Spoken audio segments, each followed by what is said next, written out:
Guitar players are really funny people, and there are a lot of times I'm really happy I don't make my own guitars because they're always demanding new designs, they're always demanding new features and innovation.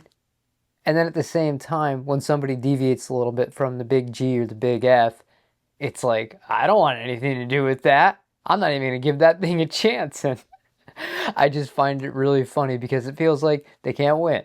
Reverend is one of those brands, although for the people that are smart enough and open-minded enough to have given these guitars a try, they would know that these things are absolutely killer. And today we're going to be checking out this one. This is from the new 2026 line.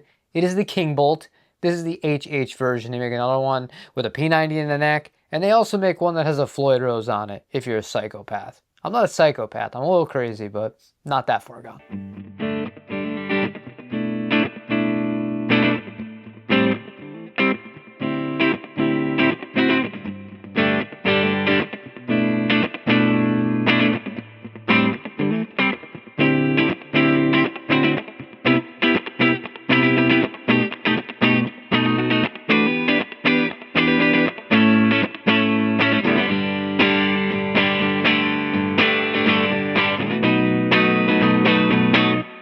For those of you who might not be familiar with Reverend guitars, I'm not going to read through a whole spec sheet here, but I do want to point out a few things. Number one, this guitar looks like it's going to be heavy because of the big old offset body. It's not. It's 7.2 pounds with the bar. It's fantastic. The way they're able to do it is Carina. In lieu of mahogany, Carina, lighter weight, and it's super light. It sounds great too. I've had several guitars made of Carina, including a few handmade ones from Japan, and yeah, quality wood, so it's not a cost-cutting sort of measure. 2, steel head humbucking pickups. Big fan of these, especially once you make use of these controls we're going to get to momentarily. Wilkinson, 2-point vibrato system, as stable as it gets. Again, no cost-cutting there. 3-way toggle switch, super easy. No coil split on any of this, but honestly, you don't need it. More on that later.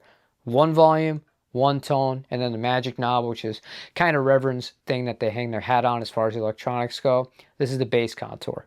The more you roll it up, the more bass you're going to get. The more you roll it back, the less you're going to get. You might think, why the hell do you need that if you have a tone knob? You'll see. Just give me a minute. The neck, I would say this is a little bit beefier than a typical modern C, but it's not really a big neck either. Super comfortable. It's got a satin finish on the back of the roasted maple.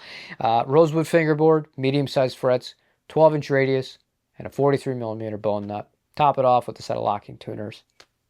That's it. Now, for the important matters.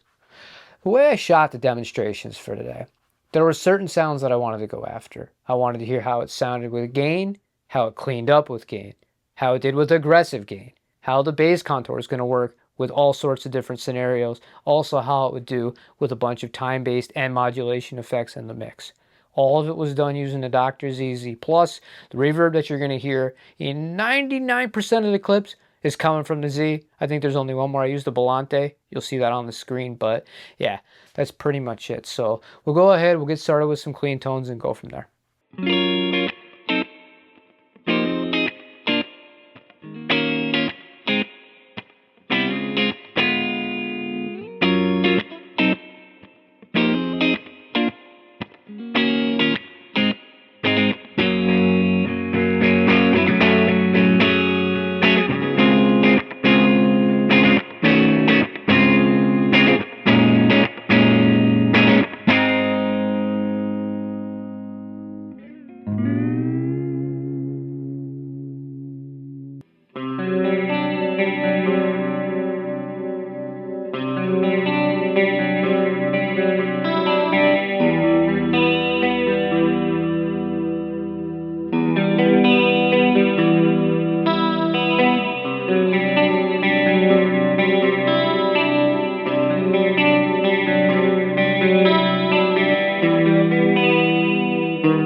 Whenever I'm checking out a guitar I haven't played before, whether it's on YouTube or I'm just sitting in a guitar store, that last test is really the barometer for whether or not I'm going to love the pickups and electronics or not.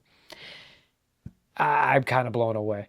Because, yeah, this isn't the only guitar that I've played or that I have where you can roll the volume off. And it's going to stay really clean and it's going to retain high end. That's really, really great. But being able to get that rhythm tone, volume up, you're into the chorus. The fact that the bass contour hasn't even come into play yet. You go into a solo section, you crank that thing, you're just going to stand out like crazy. Or if you're just going into like a big crescendo in a song as a performer, knowing that I can get all that with the guitar, I have the pedal on the entire time and just ignore it. That's gold. That is absolutely gold to me.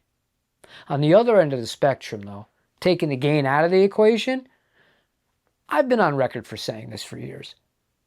Generally speaking, I really dislike split coils. I really don't like them on humbuckers at all. I'd rather just not use them, and the majority of the time, I never use them. With this guitar, it does such a good job with it rolled all the way off, especially in the middle position. It's just so freaking chimey for a lot of that kind of like ska, upbeaty stuff. It's fantastic. And then if I want to get a fuller sort of traditional humbucker sound, I roll it all the way back up, and there's all my low end. It's just practical. You don't need to have all these different pedals. You really master the volume controls, and I haven't really spoken about the tone control. Honestly, in my opinion, I think I might wire this up so that I have 2 volume controls, and I just leave the bass contour, so that each one can be where I need it to be as far as levels for each pickup, and then when I'm in the middle, I can blend sounds even further from there. But this is such a strong feature to have for somebody who gigs. I really have nothing to complain about with this guitar itself, though. Doesn't matter what kind of genre of music you play, you can make this thing work for you. Trust me, just gotta mess with it. So I would encourage you, take a chance on one of these guitars, or at the very least, the next time you're in a guitar store, if you see brand new Reverend hanging up, it doesn't cost you anything. Take it off the rack and give it a shot for yourself. Come to your own conclusions. Don't let everybody online be the ones that make decisions for you. The best decisions are the ones that you make having something in your hand. And the best way to know if something's going to work for you is just that. That was today's video on the Kingbolt HH. You're going to be seeing this thing a little bit more, I have a feeling. Yes, indeed. If you have any questions, comments, or concerns, you can feel free to use the comment section. You want to check out one of these Reverend guitars? I would recommend you go to Zounds. There's a link in the description. I'll take you to the entire Reverend line that they have available for you. Outside of that, thank you for watching, and I'll see you on the next video. Take care.